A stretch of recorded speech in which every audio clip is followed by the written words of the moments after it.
नमस्कार दोस्तों, आपको और आपके पूरे परिवार को कृष्ण जन्माष्टमी की हार्दिक शुभकामनाएं।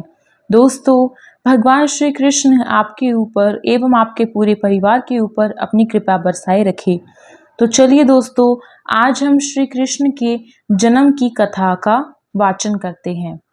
भाद्रपद कृष्ण अष्टमी को श्री कृष्ण जन्माष्टमी कहते हैं, क्योंकि यह दिन भगवान श्री कृष्ण का जन्म दिवस माना जाता है। इसी तिथि की घनघोर अंधेरी आंधी रात को रोहिणी नक्षत्र में मथुरा के कारगार में वासुदेव की पत्नी देवकी के गर्भ से भगवान श्री कृष्ण ने जन्म लिया था। यह तिथि उसी शुभ घड़ी की याद दिलाती है और सारे देश में बड़ी धूमधाम से मनाई जाती है। जन्माष्टमी के दिन भगवान श्री कृष्ण की जन्म संबंधी कथाएं भी सुनते एवं सुनाते हैं, जो कुछ इस प्रकार है। द्वापर युग में भोजवंशी राजा उग्रसेन मथुरा में राज्य करता था। उसके आतताई पुत्र कंस ने उसे गद्दी से उतार दिया और स्वयं मथुरा का राजा बन बैठा। कंस की एक बहन देवकी थी, जिसका विवाह वासुदेव नामक यदुवंशी सरदार से हुआ था। एक समय कंस अपनी बहन देवकी को उसकी ससुराल पहुंचाने जा रहा था। रास्ते में आकाशवाणी हुई, हे कंस, जिस देवकी को तू बड़े प्रेम से ले जा रहा है, उसी में तेरा काल बसता है। इसी के गर्भ से उत्पन्न 8वां बालक तेरा वध करेगा। यह सुनकर कंस वासुदेव को मारने के लिए उद्युक्त हुआ।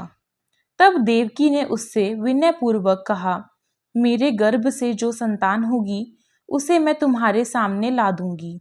बहनोई को मारने से क्या लाभ है।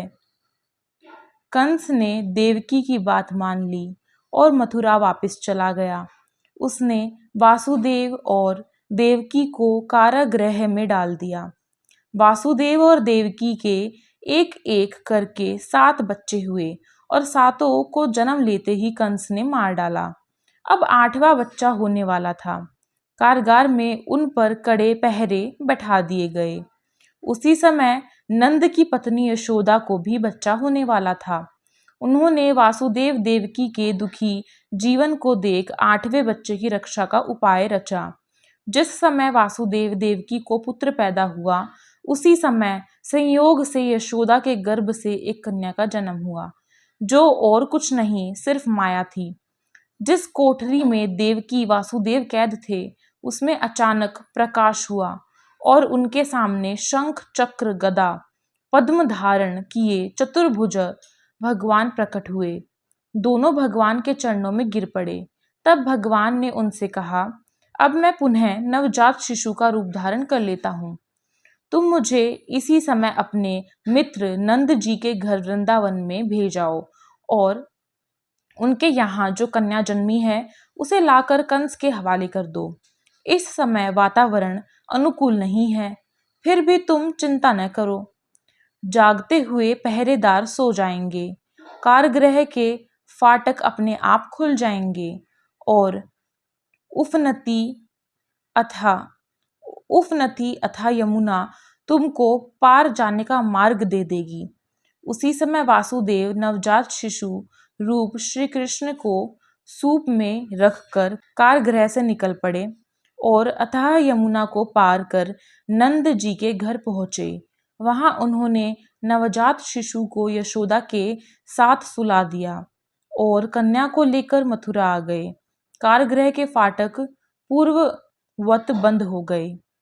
अब कंस को सूचना मिली कि वासुदेव देवकी को बच्चा पैदा हुआ है।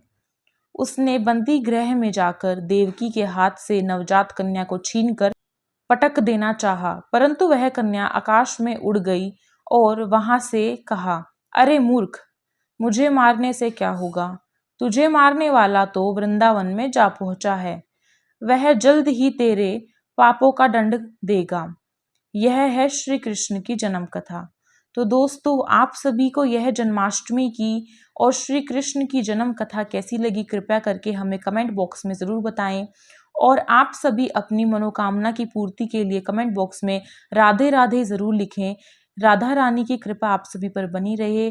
हम मिलते हैं एक और नई इसी तरह की कथा के साथ। तब तक के लिए आप सभी इस वीडियो को लाइक करें, अपने मित्रों में शेयर करें और हमारे चैनल से जुड़ने के लिए इसे सब्सक्राइब कर लें।